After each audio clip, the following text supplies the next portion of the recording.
Hi everyone, and welcome to today's webinar on expanding your vocabulary with compound words. I hope you guys can see my screen and hear my voice, and you can use the question box to ask me any questions during the presentation. I'll answer them at the end. And if you stay to the end of the webinar, I also have a special offer for everyone who's here today. Okay, let's get started. Compound words are when two or more words are put together to form a new word with a new meaning. Now there are three forms of compound words. The closed form, where the words are together, like notebook, keyboard, and basketball. The hyphenated form, where the words are connected or joined by a hyphen, like six-pack, mother-in-law, and check-in. And we have the open form, where the words are separated by a space, and some examples of that are post office, real estate, and vice president. Some words have more than one form. For some words, both the open form and the hyphenated forms are acceptable, as in the word light year. That's the distance that light can travel in a year. It's a very long way. And for some words, both the hyphenated and the closed form are acceptable, as in the word easygoing, which means relaxed. So sometimes compound words are easy to understand. A bookstore is a store that sells books. Makes sense. And a dishwasher is a machine that washes dishes. Maybe you have one in your kitchen. But others might not be so obvious. For example, brainstorm. To brainstorm is an intense process where you think of many different ideas in the hopes of getting a good idea. You can see it comes from the word brain and storm. When there's a thunderstorm, it rains a lot. So in the same way, when you brainstorm, you think of a lot of ideas. Another interesting compound word is scapegoat, meaning someone who bears the blame for others. Now this word is from escape and goat. That's the animal called a goat, and its origin is in the Bible, which describes a ritual in which a goat symbolically took on the sins, the bad actions of the people, and was then sent out into the wild to die. But if you didn't know that, it might be difficult to understand the meaning of scapegoat. So in today's webinar, I'm going to go through the alphabet A to Z and teach you one or two interesting compound words starting with each letter. Now, there are hundreds, if not thousands, of compound words in English, so this is just an introduction to the world of compound words. Let's start with the word aftermath. Is aftermath what happens after your mathematics class? No, this word refers to the effects or consequences after an event, usually a tragic event like a war. For example, the aftermath of an earthquake would include many collapsed buildings, injured people, etc. Backfire. What does it mean for something to backfire? Well, imagine shooting a gun, but the bullet comes out the back instead of the front. Not good, right? If something backfires, it means it goes wrong and has the opposite effect from the one that was intended. Here's an example. Let's say a company launches a TV commercial to try to increase sales, but it turns out that the TV commercial is offensive and the company's sales decrease instead of increasing.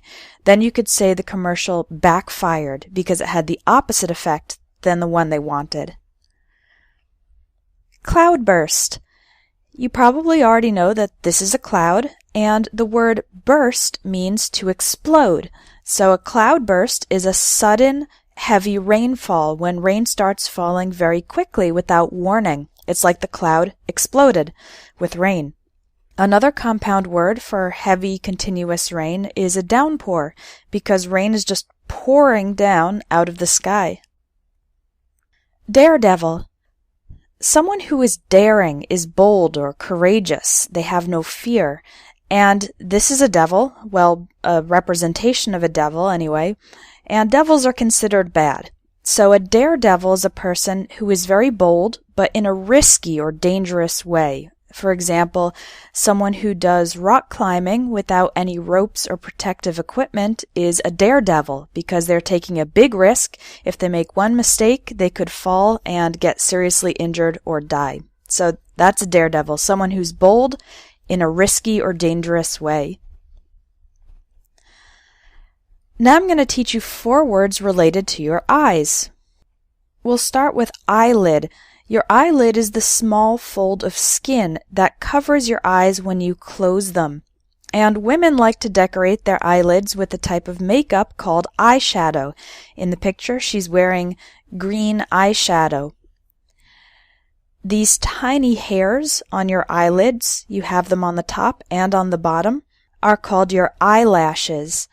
And then finally, the line of hairs above your eye is your eyebrow. So 4 compound words with eye: eyelid, eyeshadow, eyelash, and eyebrow. Frostbite. The word frost refers to tiny ice crystals like you can see in this picture. It's a tree and it's covered with some tiny crystals of ice. And the word bite means to cut something with your teeth. Well, ice doesn't have teeth, but if you put the 2 together, you get frostbite. Frostbite is an injury. It's when your skin is exposed to extreme cold for too long, and the cold destroys the tissues, so your fingers might turn blue or even black. Sometimes people with frostbite have to have their fingers or toes amputated, cut off, because the damage is too great. So frostbite, very serious injury from extreme cold. A greenhouse is a structure especially used for growing plants. You'll see these used in gardens. I think this greenhouse in the picture has some tomatoes inside it. It's used for growing flowers, for growing vegetables, and a greenhouse is usually made of glass so that the temperature and humidity inside it can be controlled. How would you like some homemade cherry pie? It's a nice picture, huh? The adjective homemade means something, usually a food, was made by a person at home and not by a factory or by a big company.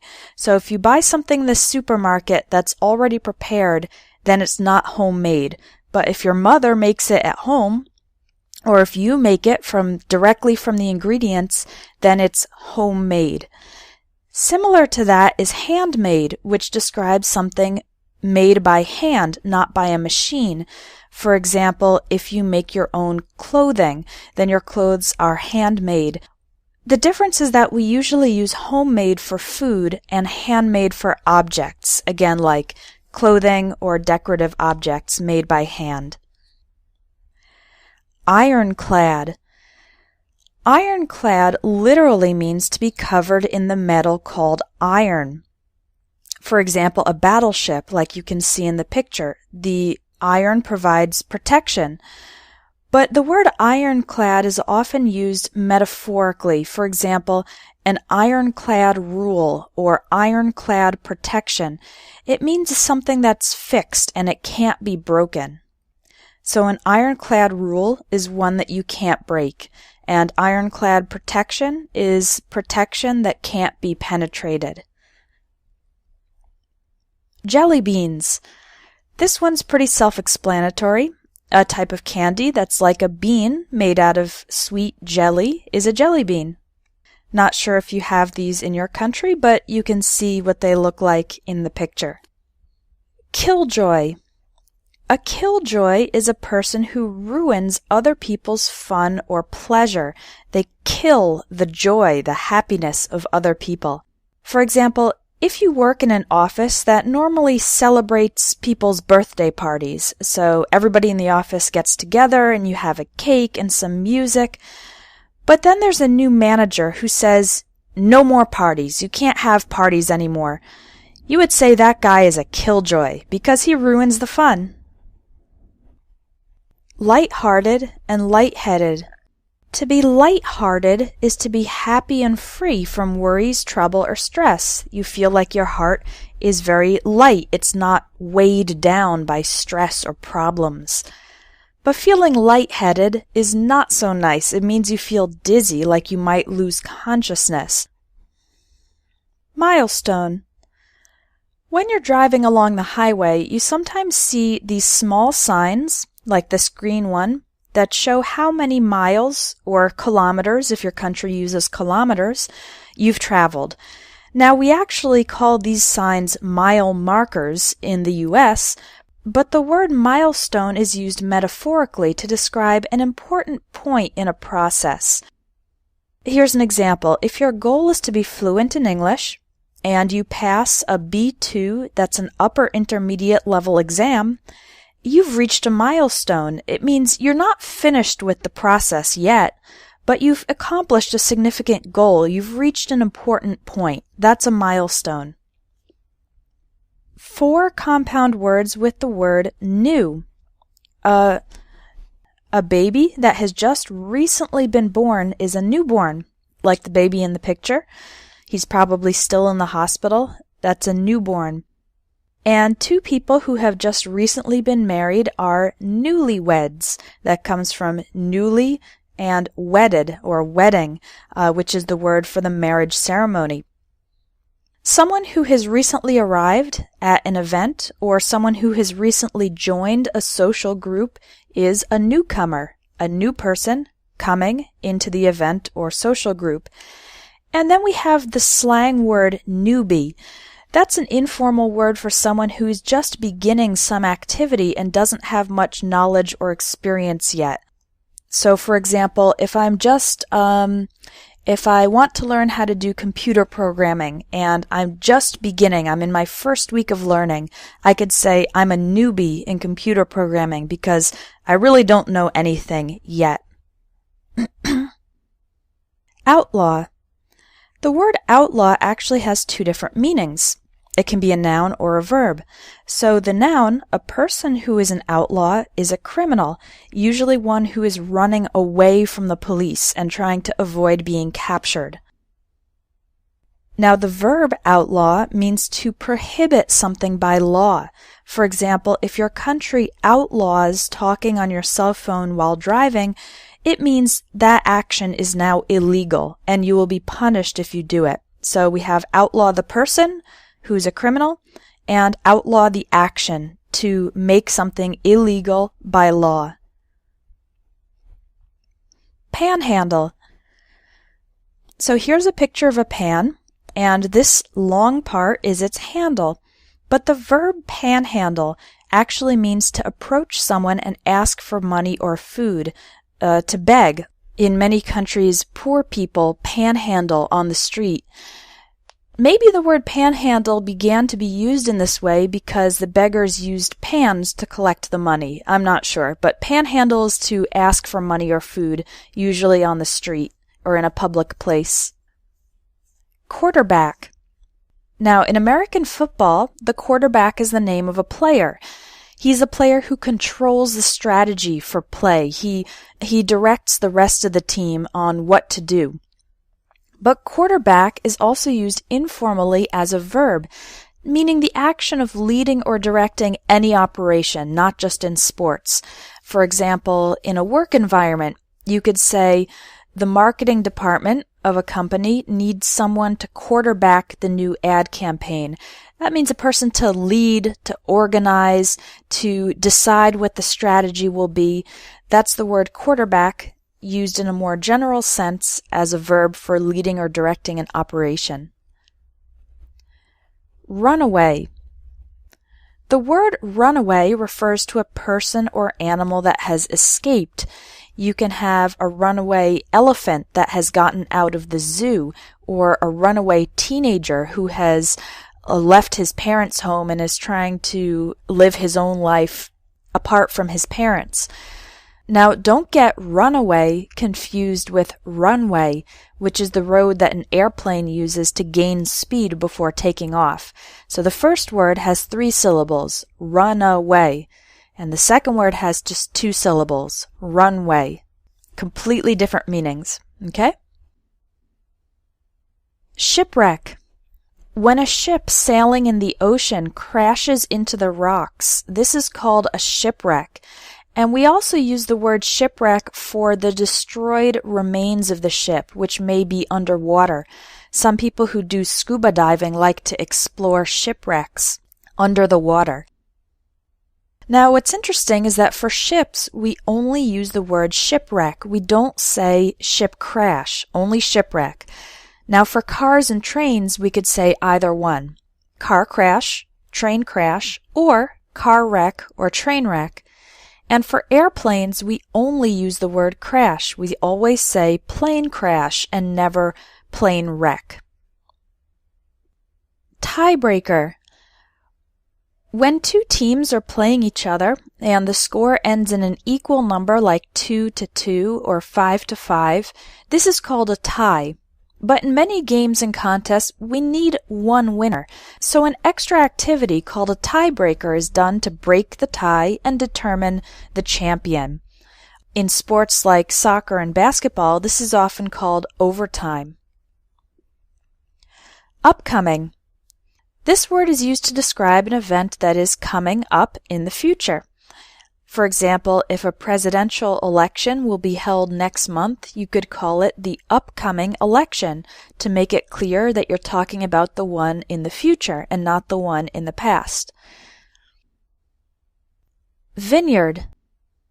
A vine is a type of plant that climbs up a surface as it grows. Grapes grow on vines. And a yard is an area of land, so a vineyard is an area where grapes are grown, especially for the purpose of producing wine.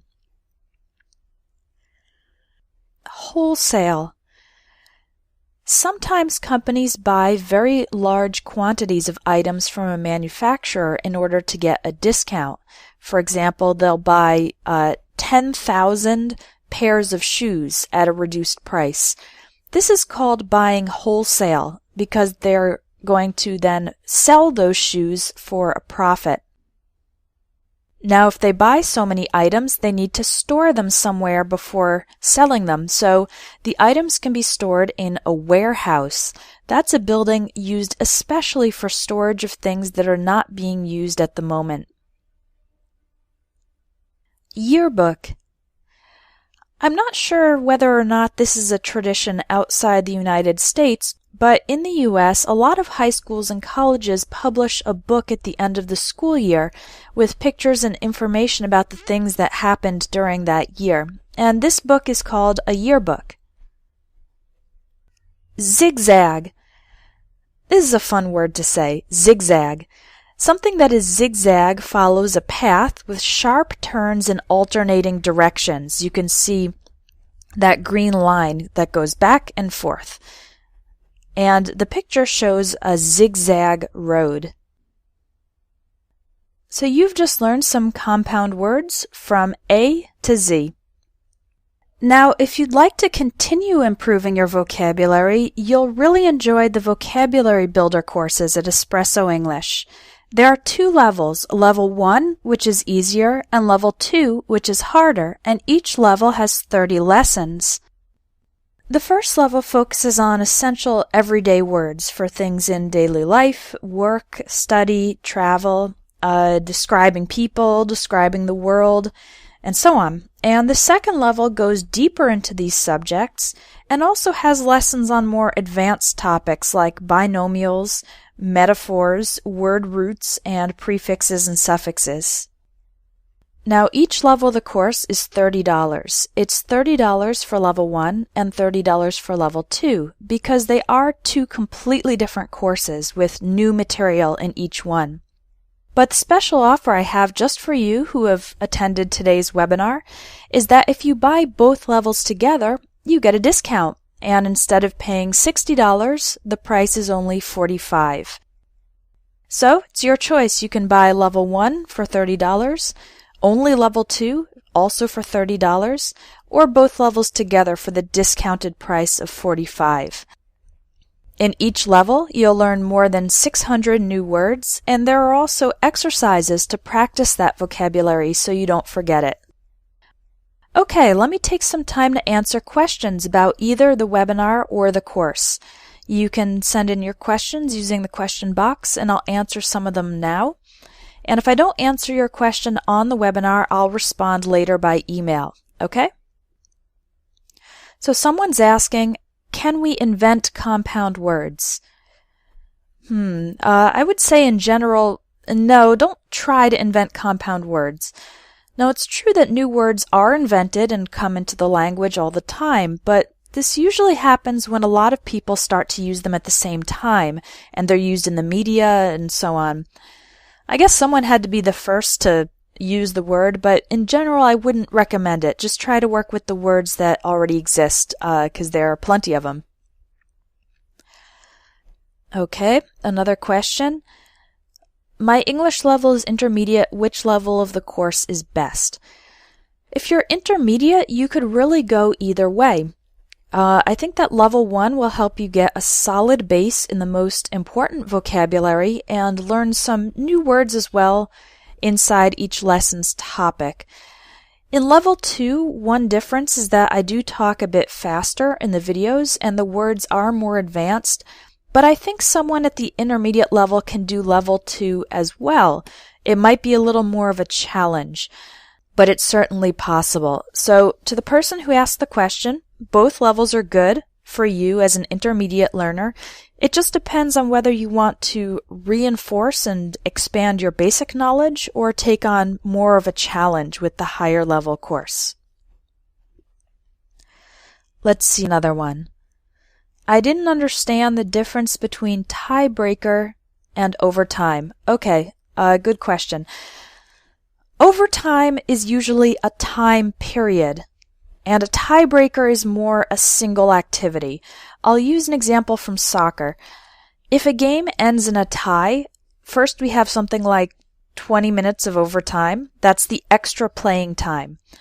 And if nobody scores a goal in the overtime, then the penalty kicks are the tiebreaker. That's the extra activity that will decide who wins the soccer game.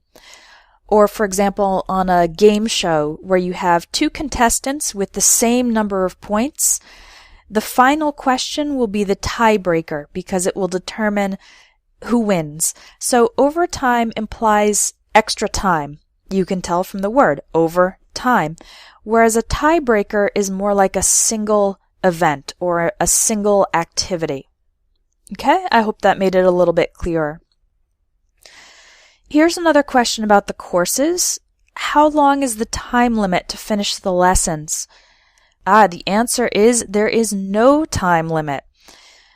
I know that everyone studies at different speeds, so once you register for the course, you can take as long as you need. Your access to the lessons is permanent, and you can also download everything. So if you want to study later in some place where you don't have an internet connection. Okay, so no time limit.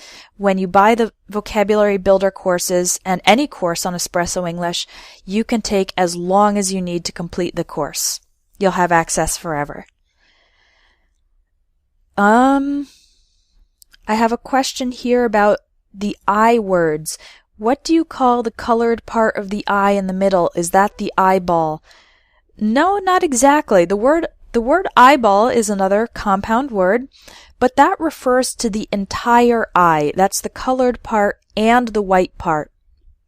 For just the colored part, we have two words. The ring of color, that's blue, green, or brown, that's called the iris, I-R-I-S. And the black part in the center, the black part in the center is the pupil. All right, we're almost out of time, so I'm just going to take a few more questions. Someone says, I'm confused. The course is one lesson per day, or I get access to all lessons immediately? The answer to that question is you get access to all the lessons immediately. This vocabulary course was created in January, and when I'm creating a course, the first group of students do get one lesson per day every day. But now that the course is finished, when you register now, you get instant access to all the lessons, so you don't need to wait to receive them. All right? Someone has asked, I really enjoyed this webinar on compound words. Will you do another one? Maybe. Yeah, sure. If people liked this webinar, I can do another one on the topic of compound words in the future. Okay, here's one. What's the difference between lifetime and lifelong? Okay, so both lifetime and lifelong refer to something that lasts your entire life. I don't think there's really any difference between them in terms of their meaning.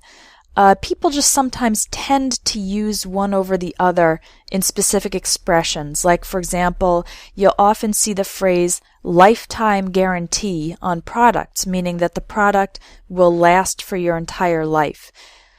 The word lifelong, that's often used with personal things like, I have a lifelong dream of visiting Europe, or a lifelong friend, someone who has been your friend for your entire life. Or you could say you're a lifelong fan of a particular sports team. So the answer is that lifetime and lifelong mean the same thing, but they're commonly used in some different expressions. Okay, last question. How do you know when it's one word, two words, or has a hyphen? I had a feeling someone was going to ask that. Okay, the answer is that you can't know. Unfortunately, there's really no rule about this. For each compound word, you just need to check the dictionary and remember which form it takes. I wish there was a better answer to that, but it's just one of the many quirks of the English language. Okay, I have a bunch more questions here, but I'm going to answer the rest by email. All right, so if you've asked a question and I haven't answered it yet, please be patient and wait for my response by email in the next day or two. So once again, I'd like to say thank you for coming to this webinar. I hope you learned something new, some interesting compound words, and if you'd like to take advantage of the discount on levels 1 and 2 of the Vocabulary Builder course together, click the button now so that you don't miss out. Oh, and also I'll send out the notes from this webinar next week by email, so watch for that in your email. Okay, thanks everyone, and I hope to see you on the next webinar.